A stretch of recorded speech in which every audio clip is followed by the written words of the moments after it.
राष्ट्रवादी शरद पवार गटाच्या नेत्या सुप्रिया सुळे या जळगाव जिल्हा दौऱ्यावर असून सुप्रिया सुळे यांच्या उपस्थितीत जळगावमधील छत्रपती संभाजी महाराज नाट्यगृहात महिला मेळाव्याचे आयोजन करण्यात आले आहे। दरम्यान छत्रपती संभाजी नाट्यगृहात छावा संघटनेकडून एक मराठा लाख मराठा अशा घोषणा करत खासदार सुप्रिया सुळे यांना घेराव घातला।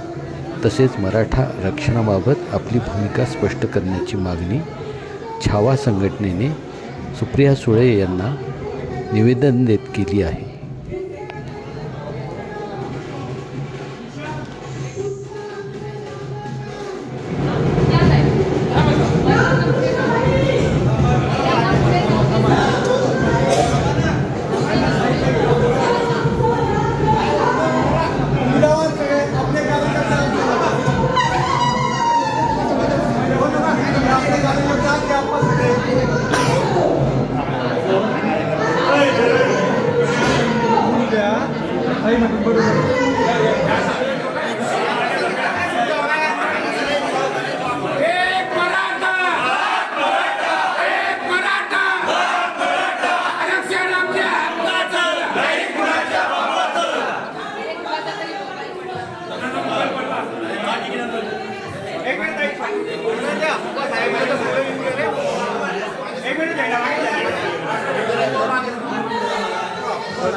आरक्षण आमच्या हक्काचं नाही, कुणाच्या बापाचं। आरक्षण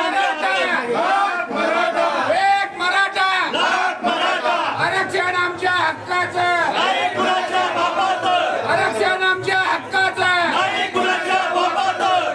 सुप्रियाताईंना आम्ही निवेदन मराठा आरक्षण संदर्भात दिलेलं आहे की त्यांनी केंद्रामध्ये मराठा आरक्षणाचा विषय लावून धरावा व केंद्रामधूनच मराठा समाजाला आरक्षणाचा सुरुवात होणार आहे, तिथून ते लवकर भेटू शकतं म्हणून ताईंना आम्ही निवेदन दिलेलं आहे। आणि ताईंना निवेदन देताना ताईंची भूमिका स्पष्ट मांडायला सांगितलेली ताईंना की समाजाविषयी आपलं म्हणणं काय, कारण की मराठा समाजाला आरक्षण जे OBC मधून भेटणार आहे त्या विषयावर ताईंनी स्पष्ट भूमिका मांडावी हे आम्ही ताईंना निवेदन दिलेलं आहे की आपली भूमिका स्पष्ट करावी।